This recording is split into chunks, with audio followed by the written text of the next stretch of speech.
Siga ka ba sa negosyo? Tara, ngayong araw bibisitahin natin ang 119, isang Filipino-owned resto bar dito sa Cambodia. Hindi lang natin titikman ang kanilang mga pagkain, kundi aalamin din natin ang kwento sa likod ng negosyo at ang inspirasyon ng mga kababayan natin dito sa Cambodia. Susunod ang akni, yun na Hang Philippine, naknang sa tutupong. Yes, we are here at 119 Resto Bar, here at Tutumpong Market, isang Filipino-owned resto bar. Aalamin natin ang istorya at inspirasyon ng mga kababayan natin nagtatagumpay sa negosyo dito sa Cambodia. Siga ka ba? Tara, sama ka.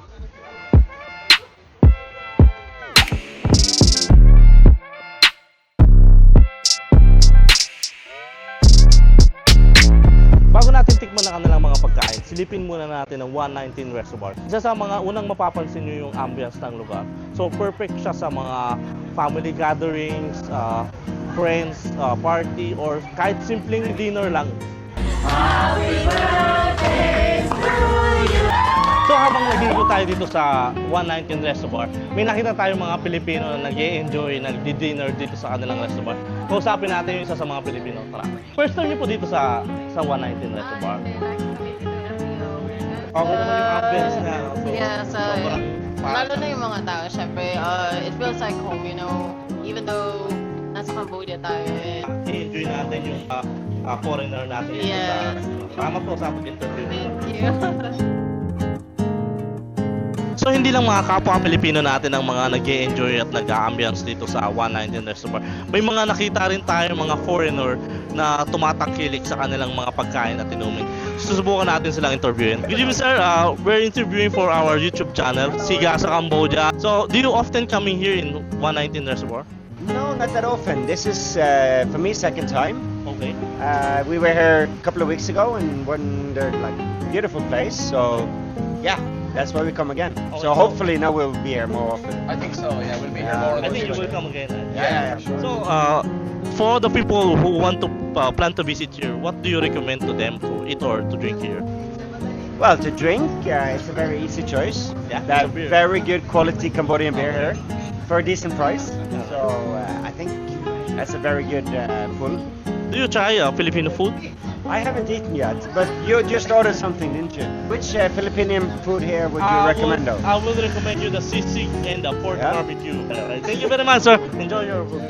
So, bukod dun sa kanilang dining area sa baba, papasilip din sa pinaka-VIP area nila dito sa second floor. Pwede tayo dito mag-karaoke, mag-dine-in, full aircon siya, no? Meron kang special occasion, bagay na bagay sa itong lugar na to. So habang iniikot natin yung lugar, naimbitahan tayong i-review bestseller na pagkain na dito nyo ma-order sa 119. So first food natin, authentic Filipino food, pork sisig, meron siyang egg, meron siyang mayonnaise. So, tikman na natin. Ikaw muna. Cheers. Yung texture ng sisig niya, grilled, no? Tapos malalasahan mo agad yung atay, malalasahan mo agad yung egg, pwedeng bagay na bagay sa kanin, bagay na bagay sa pulutan. Next tayo. So next natin guys, pork dinuguan. So yung dinuguan nila is like usually na dinuguan, thickness ng blood, yung slices ng pork, yung kung ewan ko may laman loob or pure pork lang. Tikman na natin. Ito muna.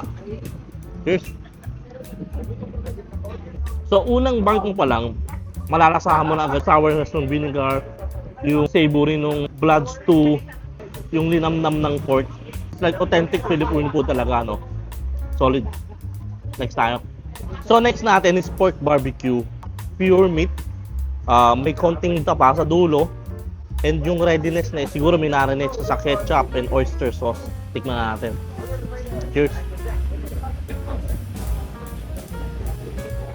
First bite mo pa lang, malalasahan mo na agad yung marination ng ketchup, ng oyster sauce. Siguradong binarinate nila ito ng matagal. Yung pork niya, hindi siya ganun katigas, no? Pork barbecue, guys, no? Perfect siya sa ulam, perfect siya sa pulutan. So, next tayo. Authentic Khmer food. Makambal. Stir-fried squid. Tignan na natin, guys. So, kuha tayo dito ng slices ng squid, slices ng carrots, slices ng bell pepper, and then yung sauce niya. Cheers, tignan natin guys. Yung lasa niya, typically, sobrang fresh ng squid. Hindi siya overcook, no? Kasi pag ang squid na overcook, matigas yan guys eh. So ito, sobrang tender niya. Malalasahan mo yung bell pepper, yung carrot, sakto yung pagkaluto. Yung sauce niya, sobrang savory. So, panalo guys, makambal. So bukod dun sa stir fried squid, spicy squid, chili, yung basil, yung mga fresh na pepper. Dito sa Cambodia, usually ang ginagamit nilang pepper is fresh, no guys, kung makikita nyo, no. Yan, sobrang fresh ng pepper. Squid sauteed with fresh pepper na natin. Cheers!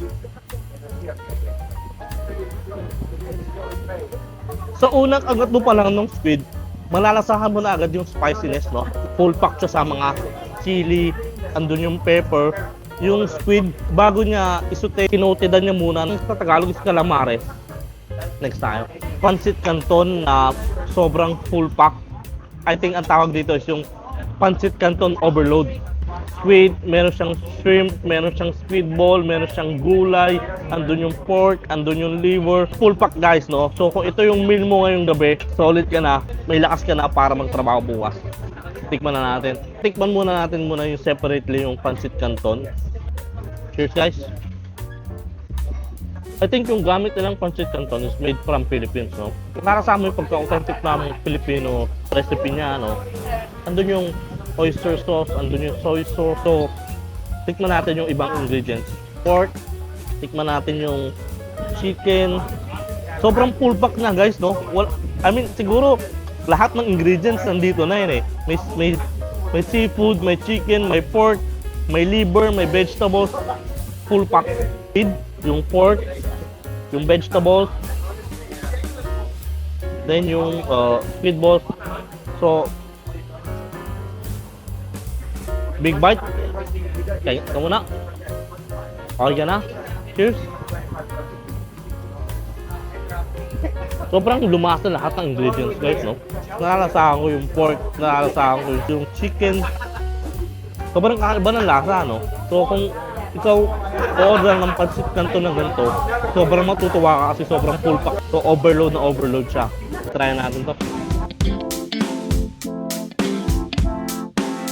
So kasama ngayon natin si Alan, isa sa mga nagmamanage dito sa 119 Resto Bar. So habang ini-interview natin siya, binigyan tayo ng isang cocktail, Tila Sunrise. So sa mga gustong umorder dyan, ito yung pinaka-best seller nila. So unang question natin kay Sir Alan, kailan po nagsimula ang 119 Resto Bar? Okay. Yung 119 po kasi nagsisimula po siya kasi yung may-ari po kasi ng restaurant, very very kind. Yung goal niya po kasi dito is like we as Filipino, kaya nakita niyo po most of our staff po dito is Filipino po talaga kasi nakikita niya kasi na here in Cambodia there are a lot of Filipino din po na naghahanap ng work. So ang sunod na question natin kay Alan, bakit 119 ang pangalan ng Resto Bar niya?